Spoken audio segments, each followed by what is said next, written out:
I'm Claudia Jordan, and this is Medina Islam. And as far as growing up, wanting to be in the entertainment business, what was your path? What was your inspiration?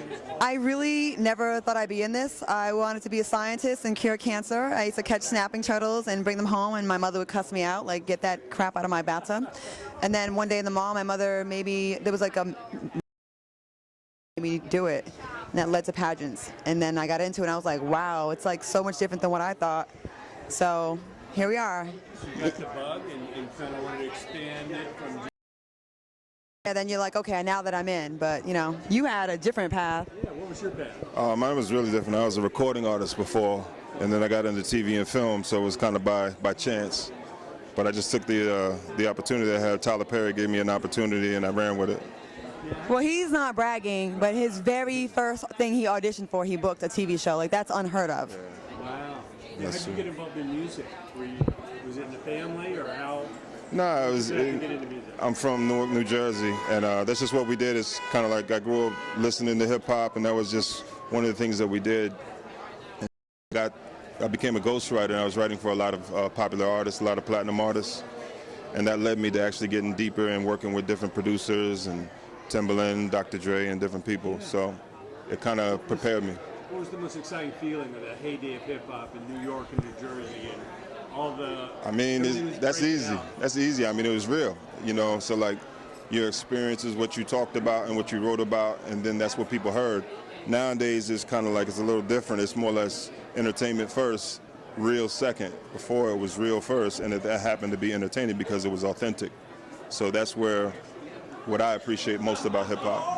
And we had MTV and BET and all that. They were playing videos. They were playing music. From making a record to being nationwide TV in less than a month. Absolutely.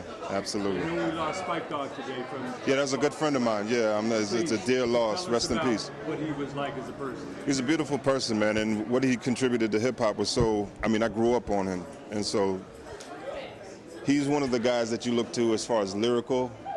He was one of the guys, like, I love Q-Tip, I love Tribe, but every verse that Phife would drop, you knew the whole verse, all 16 bars. Even she knows them. Yeah, but he was dope, man. He'll be greatly missed, but one thing I do cherish is that he did enough music that we can all enjoy. I've been listening to it all day today. And let's hope people get back to appreciating lyrics. I'm hearing a lot of this dumbed down. It's kind of watered down. It's not, Just a hook. It's like they're purposely being as unlyrical as possible. Absolutely. How can we celebrate that? We've always appreciated excellence, whether it be singing or lyrics.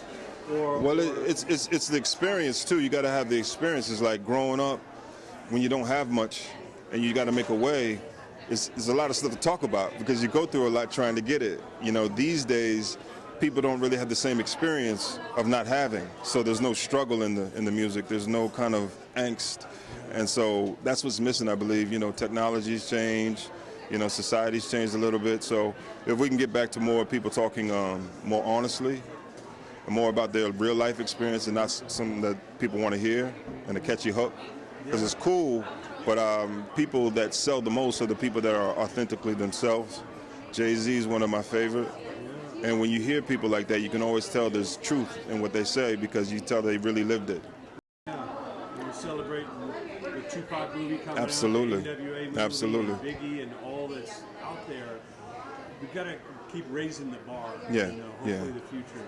Claudia, what advice do you have to young talent? What do people need to focus on the way out? To piggyback what Medina said, to be real, there's a lot of like people that are just like living a lie in this business, and that's why you see a lot of them struggling with substance abuse and getting high just to be able to perform. And yeah, gotta be kind of more true to yourself. You gotta keep clear, keep focused. Absolutely. Thanks so much for coming out. Pleasure. Nice to see you guys.